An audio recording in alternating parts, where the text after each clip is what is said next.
Mheshimiwa John Heche, na natambua kwamba taarifa zaidi zitaendelea kutolewa, na nitumie mahali hapa vile vile kulitaka jeshi la polisi na jeshi la uhamiaji, idara ya uhamiaji, kwa pamoja watoe kauli kwa umma kwamba makamu mwenyekiti John Heche yuko wapi na ana hali gani. Makamu mwenyekiti alichukuliwa mchana kweupe, lakini ni asubuhi kweupe kabisa hapa mbele ya mahakama, na alichukuliwa na polisi na alichukuliwa na gari la polisi. Wenye wajibu wa kusema yuko wapi na ana hali gani, wa kwanza kabisa ni jeshi la polisi, na wa pili ni idara ya uhamiaji. Jana kwa nafasi yangu kama mtendaji mkuu nilifanya mawasiliano na kiongozi mmoja wa jeshi la polisi, akanieleza kwamba makamu mwenyekiti yuko Dodoma, na akasema tufuatilie Dodoma. Sasa sikusema chochote jana baada ya kupata hiyo taarifa, kwa sababu kwa bahati mbaya jeshi la polisi ambalo linapaswa kufanya kazi kitaaluma na kitaalamu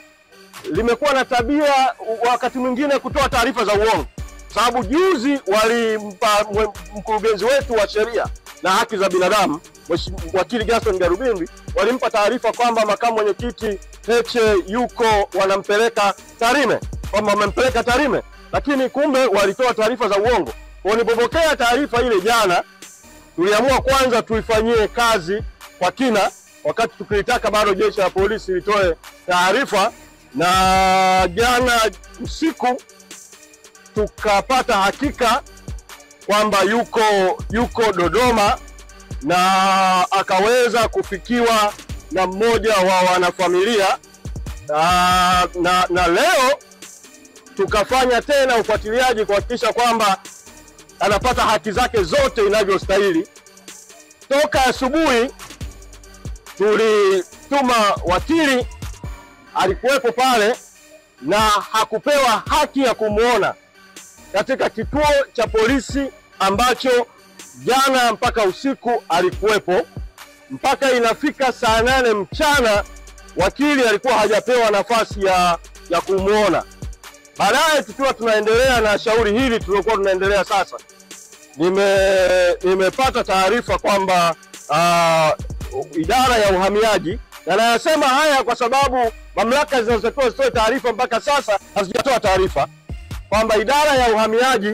afisa wao amefika pale kituo cha polisi kwa kile kinachoitwa kufanya mahojiano na makamu mwenyekiti Mheshimiwa John Heche. Sasa sijapata tena taarifa zozote za ziada mpaka ninavyozungumza na nyinyi muda huu sasa hivi juu ya makamu mwenyekiti John Heche ana hali gani,